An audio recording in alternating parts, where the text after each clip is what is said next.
وعدہ خلافی کتنی بری چیز ہے۔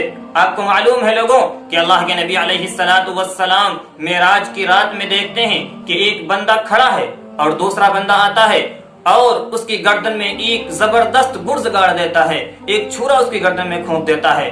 اللہ کے نبی علیہ السلام خود اپنی مبارک زبان سے ارشاد فرماتے ہیں کہ میں نے اس کو دیکھا کہ وہ بہت زیادہ تکلیف میں مبتلا تھا۔ اللہ کے نبی علیہ السلام سے رہا نہیں گیا۔ آپ نے حضرت جبرائیل سے فرمایا، اے جبرائیل یہ کون شخص ہے؟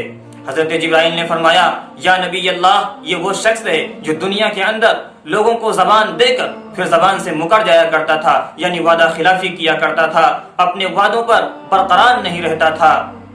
اس کو ایسی سزا اس لیے دی گئی کہ دنیا کے اندر وعدہ خلافی کرنے والا یہ سمجھتا ہے کہ میں نے سامنے والے کی پیٹھ میں چھرا کھونپ دیا، اس نے سامنے والے کی پیٹھ میں نہیں کھونپا بلکہ اپنی پیٹھ میں خود کھونپ لیا۔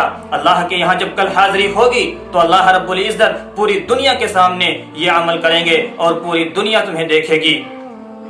آج دنیا کے اندر کتنے ایسے کاروباری انسان ہیں جو زبان دے کر پھر اپنی زبان سے مکر جاتے ہیں صرف چند پیسوں کی وجہ سے۔ وعدے خلافی پر اللہ کے نبی علیہ السلام بہت ناراض ہوا کرتے تھے اور اللہ کے نبی علیہ السلام نے وعدہ نبھانے پر بہت زیادہ تلقین کی۔ آپ علیہ السلام کا خود ایک واقعہ کتنا مشہور واقعہ ہے کہ ایک آدمی نے آپ علیہ السلام سے کسی بات پر عہد لیا۔ اللہ کے نبی علیہ السلام سے کہا کہ آپ یہیں ٹھہریں، میں کچھ کام کے لیے جاتا ہوں اور کام کر کے واپس آؤں گا، آپ سے یہی ملاقات کروں گا۔ اللہ کے نبی علیہ السلام وہیں کھڑے رہے۔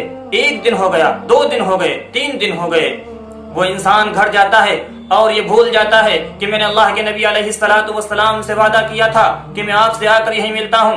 تیسرے دن اس کو یاد آیا، اللہ کے نبی علیہ السلام کے پاس دوڑتا ہوا آتا ہے اور کہتا ہے، یا نبی اللہ میں بھول گیا تھا، مجھے معاف فرما دیجئے۔ اللہ کے نبی علیہ السلام 3 دن اپنے عہد کو پورا کرنے کے لیے، اپنے وعدہ کو پورا کرنے کے لیے وہیں قائم رہے، وہیں کھڑے رہے۔ یہ ہے ہمارے نبی کی تعلیم۔ اگر ہم اللہ کے نبی علیہ السلام کی تعلیم کو اپنا لیں تو دنیا ہمیں دیکھنے پر مجبور ہو جائے گی اور یہ کہنے پر مجبور ہو جائے گی کہ اس نبی کے ماننے والے جب اتنے خوبصورت لگتے ہیں تو اس نبی کا کیا عالم ہوگا۔ لیکن آج ہم صرف عاشق نبی ہونے کا دعویٰ کرتے ہیں، آج ہم اور آپ سب عاشق نبی ہونے کا دعویٰ کرتے ہیں۔ ابھی دیکھ لینا 12 ربیع الاول میں کیسا ہم عاشق نبی ہونے کا دعویٰ کریں گے، لیکن کیا ہمارے اندر اپنے نبی کی کوئی سنت نظر آتی ہے؟ اوپر سے نیچے تک دیکھیں تو کوئی سنت نظر نہیں آتی۔